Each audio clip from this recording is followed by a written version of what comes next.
Good morning. My name is Jessica Walsh, and I'm excited to do a M.A.D PD session this morning, doing some M.A.D book talks. I can't imagine anything better than starting a Sunday morning off with a stack of books and a cup of coffee. So welcome. Today I'm going to be sharing with you some book titles from settings around the world, from authors around the world, from different backgrounds. I do have a resource page I'd like to share with you, so let me do a screen share here. I did tweet it out, so if you follow me on Twitter, you're following the hashtag, you'll see the link there. But I'm using, Wakelet today, and you can access my resource page by going to this link.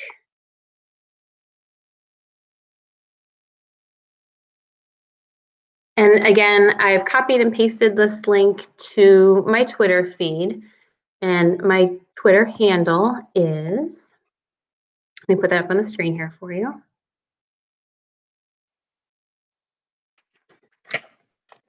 Here's my Twitter handle.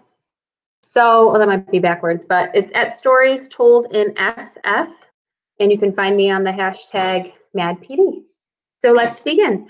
I do want to start with a preface by saying that I have a lot more books I could recommend, but in a 15-minute time window, I had to carefully select some. So I do want to start off with recommendations, a couple places I go to curate my book list. And the first resource I want to share with you, I believe everyone should watch this before, before delving into maybe expanding your classroom library. And let me screen share here again to show you. On my resource page, let's see here. So on my resource page, you'll see a link to Chimamanda Ngozi Adichie's The Danger of a Single Story. This is a TED Talk where she addresses her own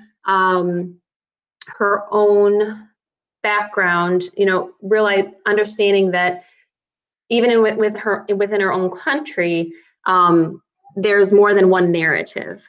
And this was a really powerful story for me to watch, to understand that, just because we read one story from a place doesn't mean we truly understand all the complexities of that place.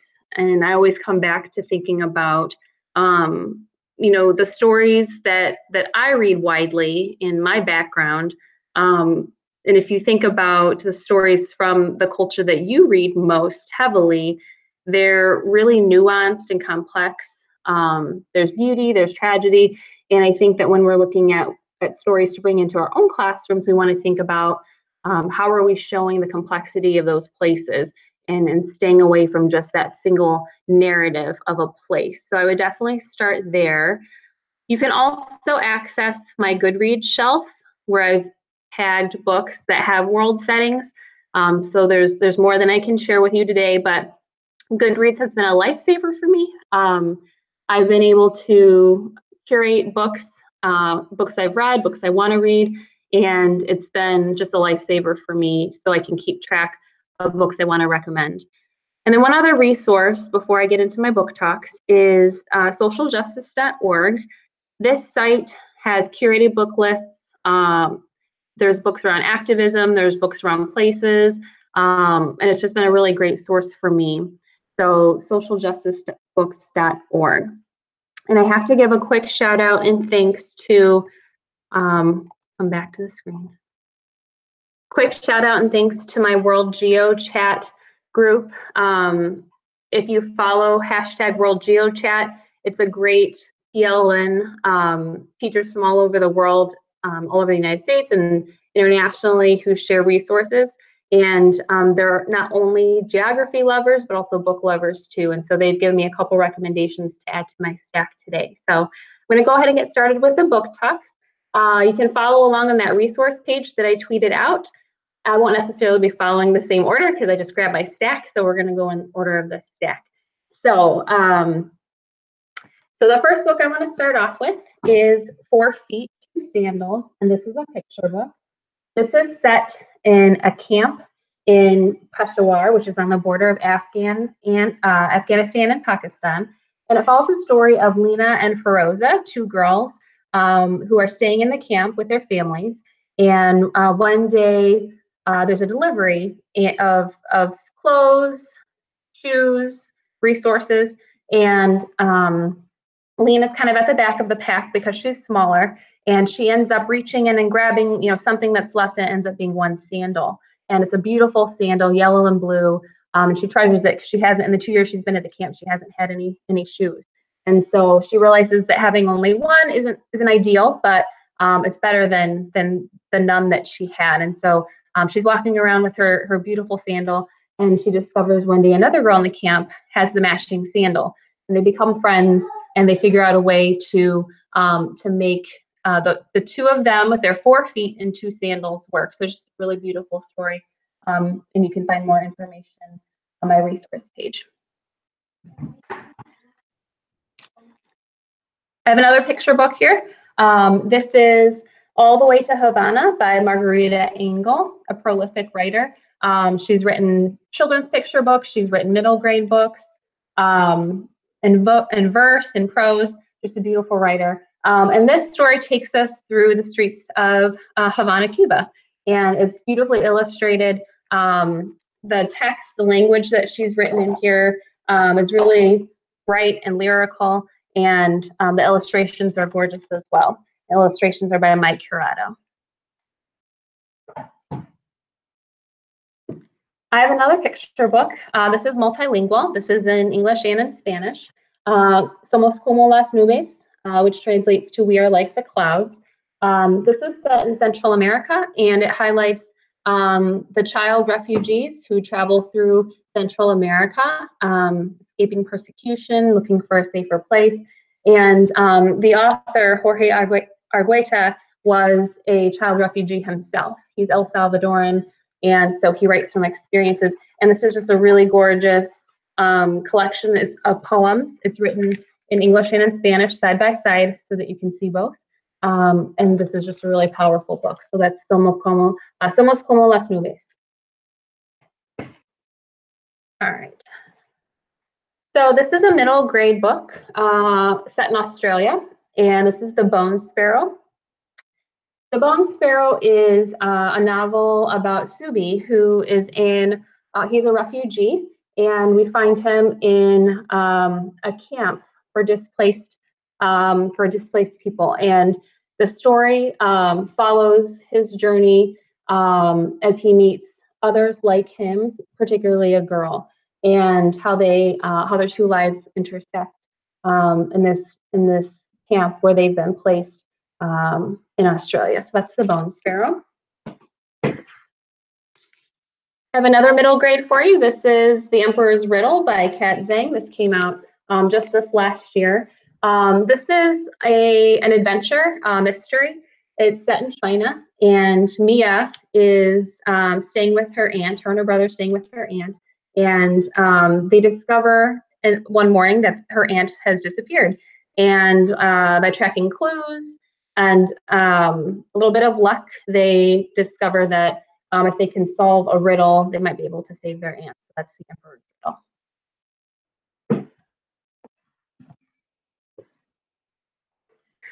M.A.D's Moon follows the story of young M.A.D, who every year watches her members of her Maasai warrior tribe participate in their jumping dance, the Ademu, and she wants to jump just as high as they do. In fact, she wants to jump higher. She wants to touch the moon. And so this is a really beautiful story about family, the relationship with her mother, who encourages her to do so, that she can reach the moon. She's not successful on her first try, and so there's some great lessons in here for children and adults. And it's just a really beautiful story. And then it gives some information at the end about the Maasai people. So that's M.A.D's Moon.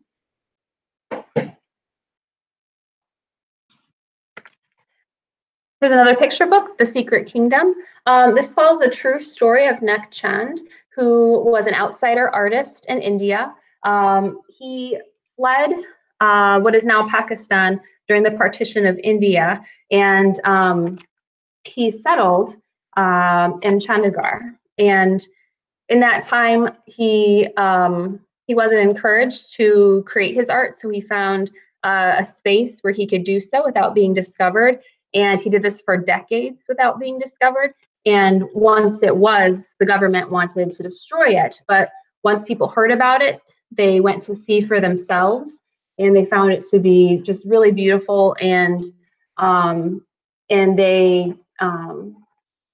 they challenged the government's decision to tear it down, and it was able to stay. And the illustrations are gorgeous, but then there's also a really beautiful fold-out where you can see photographs of this. It's a kingdom, literally a kingdom he built just from the scraps that he could find around town. And so it's a beautiful story of perseverance, of activism, and art. And so that's The Secret Kingdom. If you don't live in North America, I did want to highlight a book that I think everyone should read. This is The Hate You Give by Angie Thomas. This is a young adult book that came out recently, I would say in the past couple of years. This is a book that we really needed because if you followed what's going on in America, this highlights the Black Lives Movement, and it follows the main character named Star, who unwillingly becomes and maybe unreadily becomes a part of the movement. But by the end of the story, she realizes what her part and what her role is in that movement. And so this is a really powerful young adult novel about the power of using your voice and what that can mean for you and for others. So that's The Hate You Give by Angie Thomas.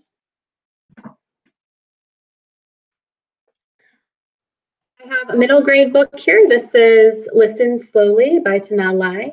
And this is just a really beautiful story. I actually listened to the audiobook, and the narrator just did an amazing job.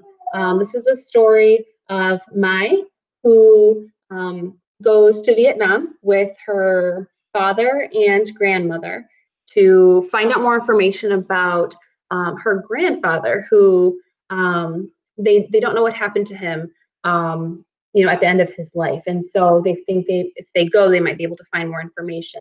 Mai doesn't want to spend her summer there. And so, but she soon discovers that there's tons of beauty and more about her past and her family that she discovers while she's there. So let's listen slowly. In the Shadow of the Sun is a new middle grade / YA. It's set in North Korea, and it follows the story of Mia and Simon, who are over there with Mia's father and family.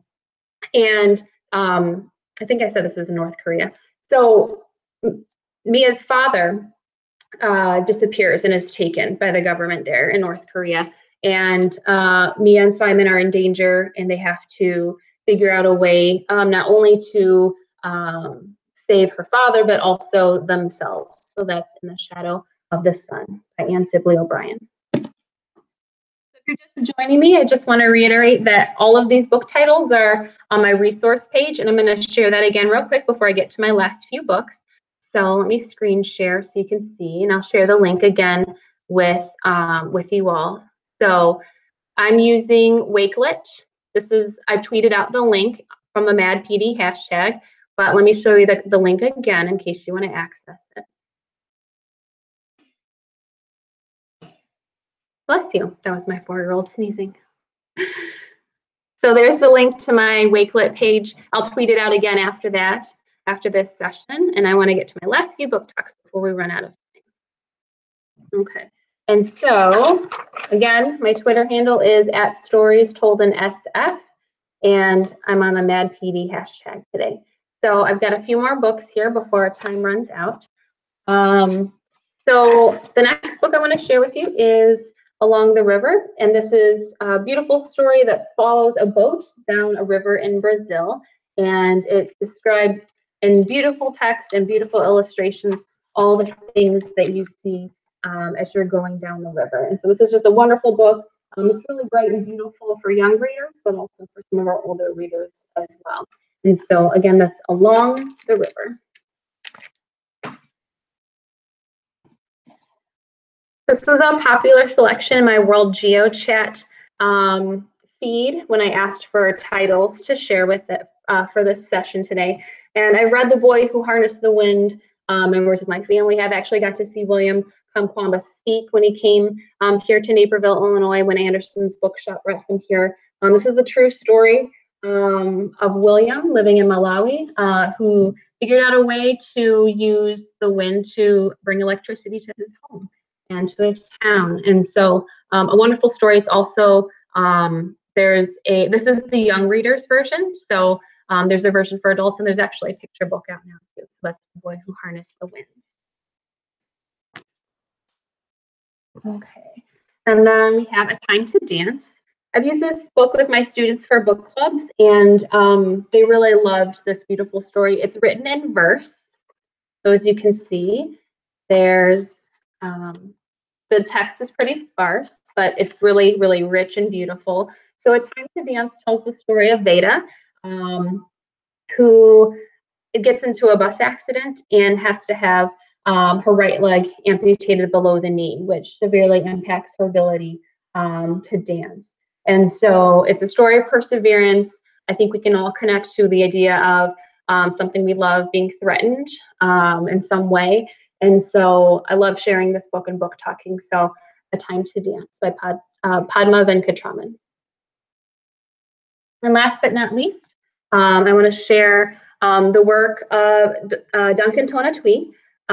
He is a Mexican author illustrator, and I had a hard time choosing which book to share from him, but I chose The Princess and the Warrior. This is based on mythology, but highlights the story of the two mountains in Mexico and what they represent. And so it's a story that's been shared, in Mexican culture, but I love how Duncan has brought it to life. And the reason I want to share his work is that if you're unfamiliar with his work, it's heavily influenced by the Aztec codices, and you'll see that all of the characters face sideways, just like those images in the codices. And so I really love how he's kind of taken those illustrations and kind of brought it through in his work too. So that's The Princess and the Warrior by Duncan Tonatiuh. And so just to wrap up, I've shared some picture books, middle grade books, YA books. I've also shared some resources on my page. And the first place I suggest you go, and I said this at the beginning of my talk, is to listen to Ndiche. I'm sorry, where am I here? To Chimamanda Ngozi Adichie's The Danger of a Single Story. And so I'm going to finish with one of her books. This is Half of a Yellow Sun. This is for adults, but if you're looking to broaden your own, your own shelves, your own literary world, I highly recommend reading her work as well. So I'll show you again the link to access my resource page. I'm going to tweet it out as well. So thank you so much for joining me today. Enjoy the rest of your M.A.D PD session. And I'm going to curl up with some books in my laptop. And I hope you guys have a great rest of your day. Thanks for joining me.